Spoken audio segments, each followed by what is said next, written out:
Hello and welcome back to A Splash of Paint, where it's time for today's Try Your Hand At project. So sit back and discover how to use SAA soft pastels to paint a stunning winter wonderland without the need to wrap up warm or pop your wellies on.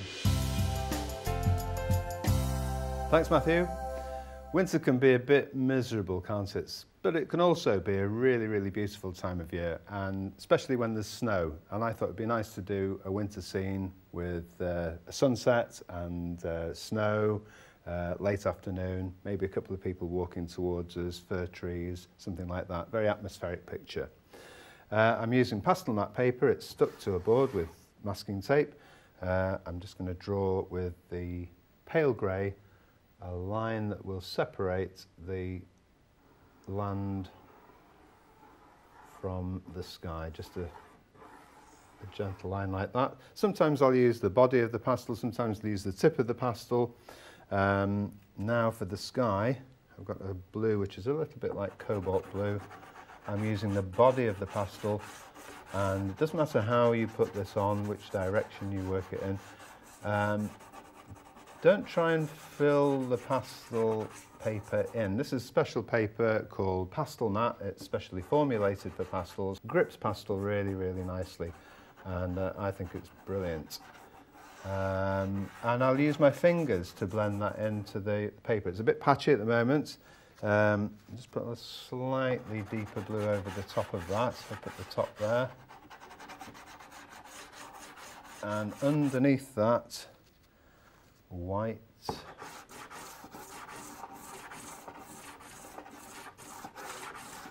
Underneath that, or rather just over the lower part of that pale blue,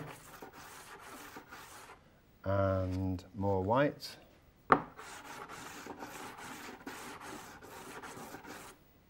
And underneath that, a sort of a yellowish creamy colour,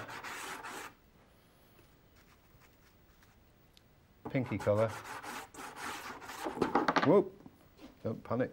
A little bit of that orangey pink colour underneath the blue, underneath that some yellow, and along the horizon some red. I'm just going to go over that red. It all looks a bit patchy at the moment, it looks a bit messy, but it should be okay. I'm just going to go over that red with some more yellow, or perhaps some orange to start with. A bit of orange, then yellow, and then white. So where the blue changes into a yellowy orange, it's very, very pale. Now I'll use my fingers, as many fingers as you like. The quicker, the more fingers you use, the quicker you can do this, and just work that into the paper. And because the paper is very smooth, it doesn't hurt your fingers at all.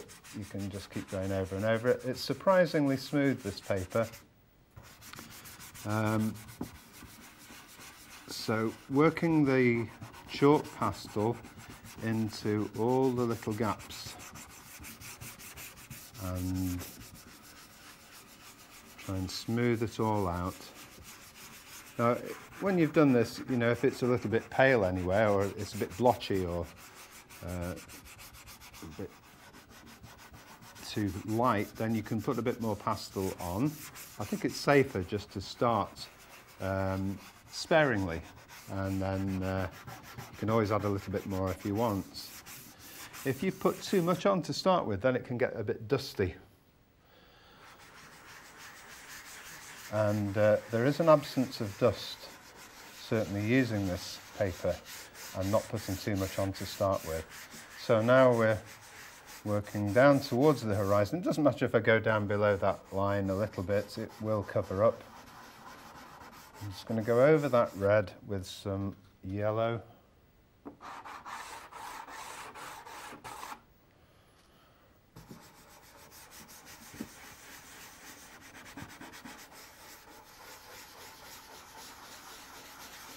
And what I like about pastel is you can get this soft effect going from one colour to another into another.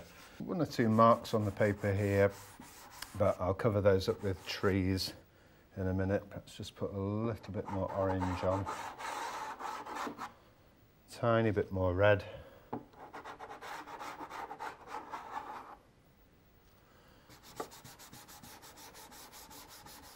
So even though this is a cold picture, there's going to be an element of warmth about it because of this sunset. Okay, now using the white, we'll have a few clouds.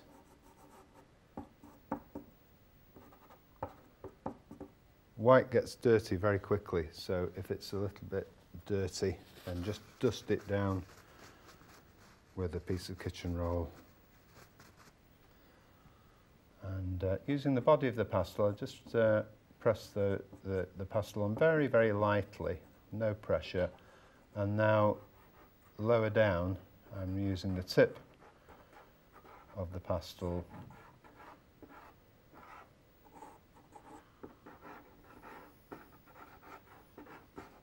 few wispy clouds here and there. Try not to make them look too neat and precise, but vague.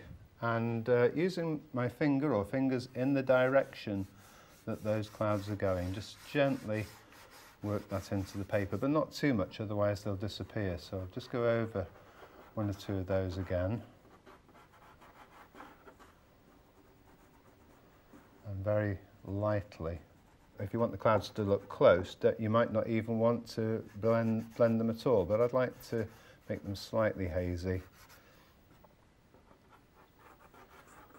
So that's that. Now in the background we want some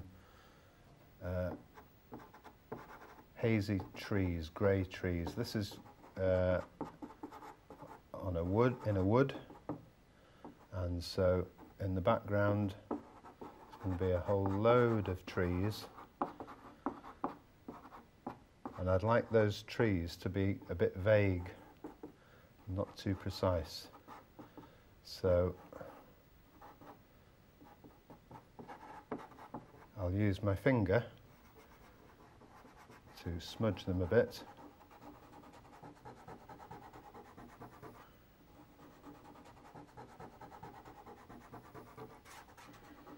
To give the impression of distant trees.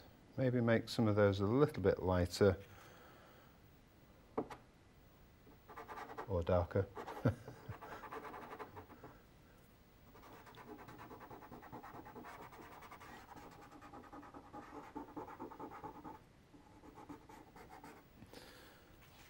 And lighter, pale grey.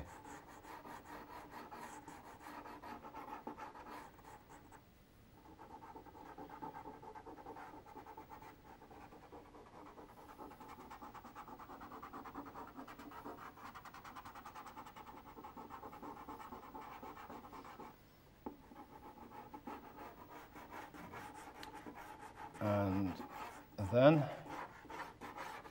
using the pale grey, just bring that down. Bring that down. Using the body of the pastel, lower down some of the blue from the sky. Not pressing too hard to start with. Remember, you can always put more on. And some grey over the top of that. And then, as before, just soften the top of that a bit so it's a bit hazy. Just sharpen that up a little bit there. And then, with the fingers, work that into the paper. In the same way that I did the sky, trying to get that nice and smooth. So it goes gradually from light to dark. If it's a bit patchy, you can always put a little bit more pastel on.